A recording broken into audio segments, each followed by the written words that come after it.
Saludos mis amigos, Andrew Álvarez, aquí en Pensando en Voz Alta, hoy martes 28 de abril del año 2020, cogiendo nuestro ratito acá en el estudio de Código Secreto. Antes que todo, pues quiero agradecerles a todos ustedes por la sintonía que han tenido con nosotros, ¿no? La conexión en compartir la nueva versión de la serie Código Secreto. Hemos estado trabajando con eso por bastante tiempo y teníamos de hecho varias alternativas para presentar este programa, no únicamente bajo ese nombre, bajo otro título, pero bueno, hemos comenzado inicialmente a través del canal de YouTube Andrew Álvarez Chardón, donde pues ya usted sabe, todos los domingos estamos allá. Se supone que a las 9 de la noche, pero este pasado domingo tuvimos unos problemas técnicos, ¿no? Por lo pesado del material, y cuando digo el pesado del material es la cantidad de información que había obviamente que transferir y no se puede hacer rápidamente. Así que agradecemos a todos ustedes por la paciencia, por esperar precisamente a que saliera al aire el programa y luego por estar auspiciándonos como uno de los muchos grupos de trabajo y de personas que de alguna forma u otra pues opinamos a través de las redes tratando de ver más allá de lo aparente. Esa es parte del trabajo nuestro. Como profesor universitario por casi 30 años siempre estuve a la vanguardia de buscar información que fuera reveladora, que pudiera crear una revolución de conciencia en mis estudiantes, que aprendieran a tener análisis crítico, que pudieran ver el mundo, no únicamente a través de cómo nos lo presentan, a través de este programa de acondicionamiento psicológico de que tantas veces menciono, La antropología social toca esos aspectos, pero más allá de la antropología social hay un tema o un asunto que muy pocas veces se trata, que es la metaantropología.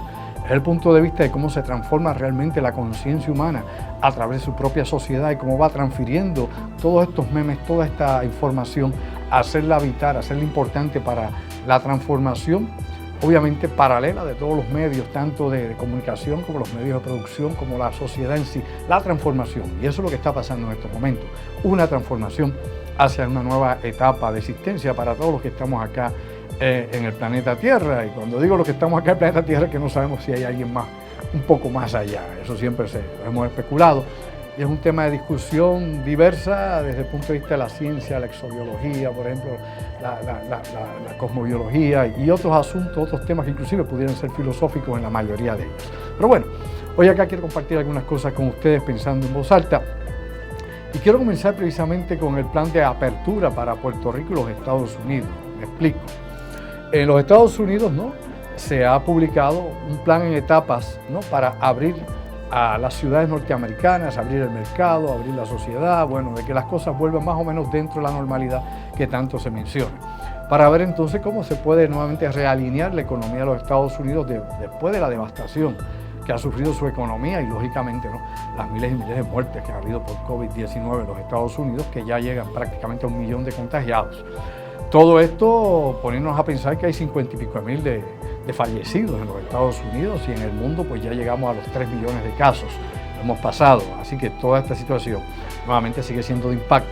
Aunque hay personas que nuevamente, incluso en el mundo profesional, dentro de los médicos, científicos, analistas, que puedan estar viendo esta situación de la pandemia a nivel global, que indican que esto se ha exagerado en tal medida, en tal forma, de que han encerrado precisamente a las personas saludables y han dejado a los enfermos, que sean los que se contagien unos a otros. ¿Me explico? Vamos a aclarar ese punto todavía más porque es un punto de discusión que se está dando obviamente en la comunidad médica en Estados Unidos y otras partes del mundo. Lo que se quiere decir con esto es que cuando usted aísla a un grupo o pone personas en cuarentena, usted lo hace con personas que están enfermas o contagiadas. No lo hace con toda la población, me explico. No lo hace con el 100% de la población, que en su gran mayoría, probablemente el 99%, no está contagiada. Así que usted definitivamente, aplicando tal vez la ley de usar una granada en un cuarto para matar un mosquito, usted acaba y aniquila el resto de la actividad social. Esto está en discusión. Yo creo que sí es importante definitivamente, a falta de tener suficientes pruebas, tanto serológicas como las moleculares, el que se pueda de alguna forma u otra tratar de evitar el contagio porque estamos trabajando a ciegas. Y así lo han admitido todos, incluso el CDC de Atlanta y acá en Puerto Rico el Departamento de Salud y sus Task Force de Salud han admitido que trabajan a ciegas. Ellos tratan más o menos de dorar la píldora, pero la realidad que todos estamos viviendo es que no tenemos manera de poder monitorear lo que está pasando. Ahora nos dicen que hay 117 personas que han sido ubicadas o localizadas en el aeropuerto Luis Muñoz Marín de las que han estado entrando. Me explico, ¿no? Los pasajeros que han estado llegando, pues hay 117 que han dado positivo, lo que nos indica que definitivamente nos está llegando gente desde los Estados Unidos o otros destinos a Puerto Rico que vienen con la enfermedad a la isla. Luego tenemos la situación acá en Puerto Rico que no podemos ubicar los centros reales de contagio, es decir, dónde es que se está dando el contagio social, ¿no? Dónde es que está definitivamente el foco de enfermedad. Así que mientras eso no lo tengamos, es muy difícil que podamos abrir el mercado, que podamos abrir obviamente la sociedad para que podamos todos intercambiar unos con otros. Hay personas, y esto se habla desde décadas y décadas, se aplicó inclusive en la pandemia de 1918 con la llamada gripe española, que vuelvo a señalar, se le llamaba gripe española, pero no era española. La trajeron precisamente los soldados norteamericanos o estadounidenses a América, que venían del frente de Francia. Eso se contagiaron con eso en las trincheras, y que cuando se hace un estudio longitudinal, ¿no?, epidemiológico, de dónde se originó, pues mire, se originó en la región de Mongolia. Desde allá llegó a Europa, y de Europa llegó a Estados Unidos, y de ahí se esparció por todo el mundo. En la actualidad, definitivamente, hay quienes dicen, bueno, con toda esta tecnología que tenemos ahora mismo, es mucho más fácil enfrentar cualquiera de estas cosas. ¿Por qué? Porque tenemos recursos farmacéuticos que no existían básicamente para 1918. Habían pocas farmacéuticas, entre ellas estaba Pfizer en aquel entonces ya, allá en Nueva York, y habían otras más, pero eran muy pocas. Y en aquel entonces pues no estaba el FDA. El FDA comienza precisamente en esos tiempos, que era más bien pues digamos nosotros, una agencia que lo que monitoreaba o examinaba eran las sustancias químicas en los Estados Unidos. Pero bueno, toda esa historia la podemos resumir en lo siguiente. Oiga, antes, y lo he mencionado anteriormente, las pandemias se movían a pie, con el pueblo, con los migrantes a pie, a caballo, a camello, en barcos de vela, luego en barcos de vapor, ¿no? Luego llegaron los aviones de hélice, en trenes de vapor también, pero luego, en la actualidad, ¿qué tenemos? Bueno, tenemos transatlánticos, y tenemos todavía transatlánticos que las personas siguen obviamente en cuarentena dentro de ellos, a estas alturas todavía. Busque la información, verifíquela. Por otro lado, pues tenemos los aviones, ¿no?, el vuelo transatlánticos, los vuelos que se están dando internacionales, todos esos vuelos que se dan son la columna vertebral precisamente del contagio en la actualidad. Es decir, oiga, antes se movía lentamente. Los aviones han sido precisamente quienes han propagado esto, y cuando digo los aviones es la gente que va en estos aviones, que van a todos los destinos del mundo. Y eso es una realidad. Hemos visto cómo en Europa se ha tratado de cancelar prácticamente casi todos los vuelos domésticos que habían en los países de origen, como los vuelos que habían obviamente entre regiones y lugares de Europa Oriental y Europa Occidental.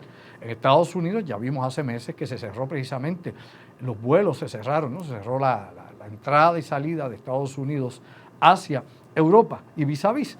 Pero aún así sigue habiendo un gran tráfico aéreo en todo el mundo. Todavía se sigue moviendo gente en todas partes, y aquí a Puerto Rico, pues como he dicho hace un momento, nos sigue llegando personas contagiadas. Temas que creo que es importante acá, pensando en voz alta, aparte de eso, que siempre ha sido, ¿no?, como digo yo, ¿no?, el tema recurrente estos días, llevamos meses hablando de lo mismo todos los días. Temas que hay que tocar en un momento dado. Bueno, seguimos todavía con interrogantes sobre el hombre fuerte o el dictador de Corea del Norte, Kim Jong-un. No se sabe exactamente si está vivo o está muerto. Los medios de prensa occidentales, inclusive los de Japón y otros más en Asia, han estado diciendo que había muerto después de una intervención quirúrgica, que lo habían operado a corazón abierto, y que no había podido sobrevivir, que había estado grave hasta que falleció. Otros decían que estaba en estado vegetativo. Mientras tanto, la inteligencia de Corea del Sur, que es quien más gente tiene infiltrada dentro de Corea del Norte, dice que no está muerto. De hecho, oficiales de inteligencia de Corea del Sur y mandatarios o, digamos, personal que tiene que ver definitivamente con información del gobierno de Corea del Sur, dicen que no, que el hombre, ¿no?, Kim Jong-un, está todavía al mando del país, que no es su hermana, como algunos dicen que es la que está corriendo la cosa. Ante tanta desinformación, y al no saber nosotros realmente qué es lo que está pasando en estos momentos allá en Corea del Sur, pues mire, mi amigo y mi amiga, simplemente vamos a esperar qué sucede a nivel oficial. Y recuerde algo, y lo hemos publicado en nuestra página muchas veces, en los sistemas dictatoriales, autoritarios, se canaliza toda la información a través de los voceros oficiales. Es decir, todo se censura, todo se controla desde un centro de operaciones. No se permite que la prensa, porque no existe prensa libre, pero sí la prensa extranjera, saque información que pueda ser neurálgica para la seguridad de ese país o para el Estado en particular. En los países dictatoriales, hasta que no se tiene un sustituto oficial a cargo y al mando de todas las operaciones, tanto militares, económicas y políticas del país, no se da información ni se revela nada al exterior. Así que ese siempre ha sido el modus operandi precisamente de Corea del Norte, ha sido de China, lo fue de Cuba, lo ha sido inclusive de Venezuela cuando la situación de Hugo Chávez y su muerte y luego la sucesión de Maduro, Nicolás Maduro. Así que hay eventos en el mundo que hay que entender que se dan y se trata casi siempre de guardar hasta donde es posible la muerte de un mandatario para no crear inestabilidad, no solo inestabilidad social interna en el país, que pueda, si es un país inestable, pueda surgir una guerra civil que ha ocurrido, por ejemplo, en África y en Asia han ocurrido guerras civiles cuando han muerto reyes o han muerto dictadores, etcétera. Esto ha sucedido. Sino, y inclusive golpes de Estado, como pasó obviamente cuando llegó al poder Pinochet, cuando murió Salvador Allende, allá para 1972, allá en Chile. O sea, la historia está plagada de todas esas cosas. Así que ejemplos tenemos para poder citar y entender cuál es la mecánica que se sigue en este tipo, ¿no?, de cambios que pueden haber cuando muere un alto dignatario, un dictador, un presidente, un primer ministro, dependiendo cuál sea el sistema que esté imperante en esa nación. Otro tema que yo creo que quiero esbozar aquí brevemente, empezando en voz alta, recuerde que esto no es la otra realidad, que es de largo alcance y más análisis y menos código secreto, que es algo un poco pues, más sofisticado y más elaborado cuando lo llevamos al público. Esto es acá yo, acá divagando en mi mente y tirando las ideas que me vienen. Tengo muchas cosas que me preocupan. Hablando también de la reapertura, mucha gente pregunta, caramba, el gobierno de Puerto Rico dice que va a llevar un plan de reapertura similar al de Estados Unidos. Bueno, es un copy-paste de lo que ha hecho Estados Unidos. Vamos a hablar, la verdad, aquí no se inventaron nada, es un copy-paste, aquí no han sugerido absolutamente nada nuevo. Cogieron lo que allá se va a hacer y se puso como el plan para Puerto Rico. Vamos a hablar cómo es a calzón quitado. Pero por otro lado, la gente dice, pero mira, ahí habla que van a abrir primeramente con la construcción. Bueno, sí, ya de hecho está habiendo algún movimiento para eso. Cuando se abre, pues ya van a haber grupos de contratistas que van a poner a sus empleados a trabajar. Grande, no espere que estén construyendo condominios porque aquí no se están construyendo condominios. Vamos a ver qué tipo de construcción, si eso tiene que ver con carreteras aquí en Puerto Rico, si tiene que ver con los hogares que se destruyeron, por ejemplo, allá en Guánica, áreas de Yauco, Guayanilla, con los temblores de principio del año, de este año, allá en el suroeste, o si es otro tipo de construcción, si son contratistas. Bueno, pero si son contratistas cualquiera, van a ir supongo que estarán trabajando en las casas, haciendo chivo aquí, chivo allá. Así que estás enviando personas dentro de hogares que se supone que están en aislamiento social. ¿Es o no es así? Así que es algo que diría yo un poco difícil realmente de explicar a qué se refiere con la construcción específicamente, porque yo sé que hay proyectos, algunos hoteles que se están construyendo. Mientras hoteles cierran y mientras turismo no funciona, se sigue construyendo hoteles, porque hay una inversión ya, hay unos préstamos corriendo, eso lo entendemos, pero no se especifica. Por otro lado, hay gente que dice, pero minería en Puerto Rico. Bueno, en Estados Unidos la minería obviamente es intensa. Hay minería de todas clases en los Estados Unidos, desde oro, hierro, manganeso, aluminio, etcétera. De hecho, ellos importan una gran cantidad de aluminio a China y a otros países. Si recuerda usted la guerra de aranceles, como se mencionaba precisamente, los metales y productos norteamericanos que venían de la minería que se utilizaban como materia prima en China. Pero en Puerto Rico, ¿qué minería hay en Puerto Rico? Pues sí, mi amigo, hay minería en Puerto Rico. Y no es minería secreta, no es sacando petróleo, como algunos dicen, por fracking en el sur de Puerto Rico, que eso es un cuento de camino y que nunca ocurrió ni ha ocurrido. Así que el que dijo eso sabe que no sabía de lo que hablaba o le mintió descaradamente a la gente y la gente se cree el cuento que le hagan. Ningún fracking en Puerto Rico jamás, categóricamente, jamás se ha hecho fracking de ninguna clase, de ninguna forma. Acá en Puerto Rico no se ha explotado nunca, y nunca es nunca, un pozo de petróleo. Se han hecho pozos de prueba, sí, alrededor de 6 diferentes pozos de prueba en el océano, no en tierra firme, para que expliquemos. Perdonen, sí hubo una prueba en tierra firme en la década de los 50 y se hizo al sur de Puerto Rico, en el área de Salinas, eso sí me consta, pero el resto todos han sido fuera, obviamente, en áreas costaneras, en el área del Mar Caribe, del Océano Atlántico. Ahora, ¿qué minería se hace en Puerto Rico? Pues sí, mi amigo, si usted quiere clasificar minería en Puerto Rico, como puedan ser, por ejemplo, las canteras de grava, de arena, las canteras, por ejemplo, de mármol, este tipo de cosas que sí se hacen en Puerto Rico. Aquí hay canteras de mármol, la región allá de Juana Díaz, por ejemplo, aquí hay canteras varias, muchísimas canteras para sacar obviamente grava y sacar arena y para utilizarse en la construcción. Así que si asumimos que la construcción en Puerto Rico se va a reactivar próximamente, probablemente ya la semana que viene, vayamos a ver qué es lo que el gobierno finalmente decide, pues asumimos entonces que también todas estas compañías y toda esta actividad económica tiene que activarse porque va de la mano con la construcción en Puerto Rico. Así que las canteras tendrían que volver a activarse. Eso es pensando en minería, porque fuera de eso aquí no sacamos ni plata, ni oro, ni nada por el estilo. Ahora, tema importante para los puertorriqueños y que tenemos nuevamente que señalar como una preocupación a corto plazo. Oiga, 1 de junio comienza la temporada de huracanes, esto hemos hablado anteriormente, en la otra realidad y pensando en voz alta. Según nos hacen pronósticos precisamente la Universidad de Colorado y la NOAA, nos dicen ambas instituciones de que el área de Puerto Rico y República Dominicana tiene un 58% de probabilidad de que sea impactado por un gran huracán durante la próxima temporada de huracanes. Un gran huracán, pues bueno, un gran huracán se mide de clase 3 hasta clase 5. Y se supone que más o menos van a haber como 4 huracanes esta próxima temporada a ese nivel. Y que tenemos un 58%, es decir, más de la mitad de probabilidades de que nos impacte un gran huracán en la zona de Puerto Rico y República Dominicana. Cosa que es preocupante. ¿Y cómo ellos sacan estos cálculos? Obviamente uno se pregunta eso, ¿no? ¿Cómo hacen la estadística? Hemos visto que se usan muchos modelos y cada vez que viene la temporada de huracanes tenemos aquí los reporteros del tiempo usando los espaguetis que ellos hablan, todas esas líneas de modelos europeos, usan el de la Marina, inclusive el del Navy, que es muy, muy exacto, es el de los más exactos que pueden haber dentro de la ley de probabilidades. Para este tipo de fenómenos, recuerde que esto es llueve o no llueve, tal vez a lo mejor probabilidad, esto no hay exactitud en ningún momento. Pues bien, se está hablando obviamente por el calor que tiene la temperatura del océano. Me explico, el océano está sumamente caliente, la superficie del mar está sumamente caliente en estos momentos. Tenemos también las notas que nos están dando del Ártico, donde ya nos dicen que en el verano no va a haber hielo. ¿Lo entendió bien? Verifique la información, como todo lo que yo diga, verifíquelo todo. Aquí no es cuestión de discusión, es cuestión de verificar la información y saber o no saber. Oiga, ya nos dicen los expertos, este verano estaremos sin hielo en el Polo Norte.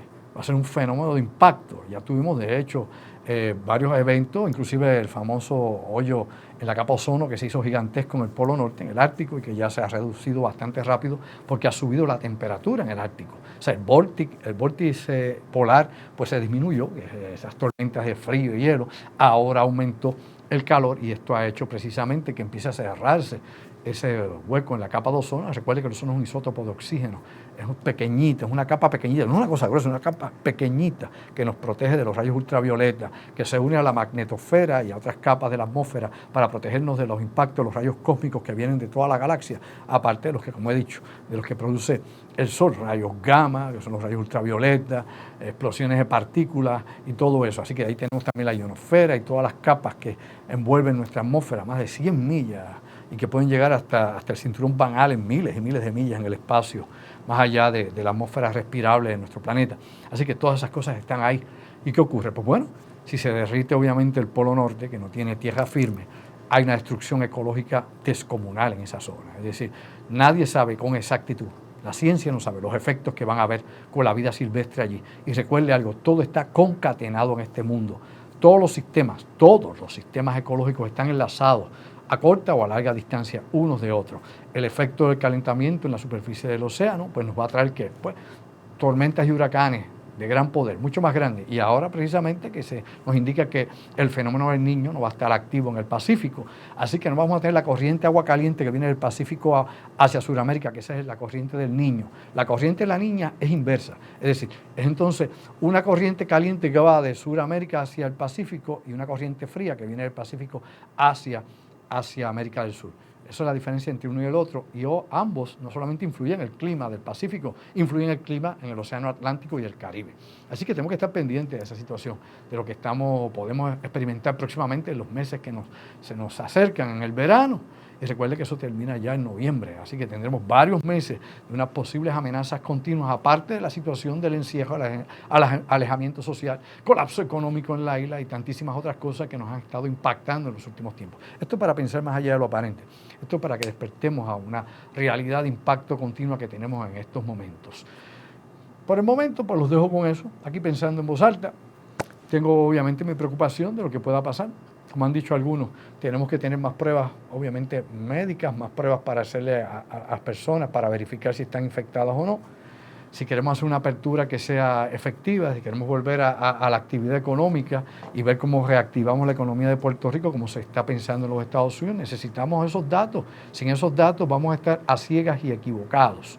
Y de esa manera pues nos vamos a poder resolver realmente las cosas. Recuerden que es malísimo estar demasiado tiempo cerrado y aislado porque paraliza la sociedad y la descompone, como también puede ser abrir antes de tiempo y crear obviamente más daño del que pudiese producir esto bajo la prevención inteligente, como es la cuestión del COVID-19. Son temas que vienen a discusión, son temas diarios y que tenemos que preocuparnos seriamente sobre este asunto. Así que los dejo aquí hasta el jueves. Hoy es martes, ya el jueves estaremos acá una vez más, pensando en voz alta, en vivo, compartiendo con ustedes. Luego el viernes estaremos en Código, perdóname, en nuestro programa La Otra Realidad. En Código venimos el domingo. Acá estoy con mis productores. El viernes, como siempre, La Otra Realidad, como siempre hemos hablado con ustedes. Y ya el domingo esperamos a las 9 de la noche. Esté pendiente siempre de lo que vayamos a publicar en nuestra página para que estemos con Código Secreto y seguiremos hablando de la cuestión del espionaje electrónico, ya de ese tema y de otros asuntos interesantes para verlo más allá de lo aparente. Así que, bueno, hasta aquí. Los dejo. Hasta el jueves. Pensando en voz alta. Andrew Álvarez. Se me cuidan mucho.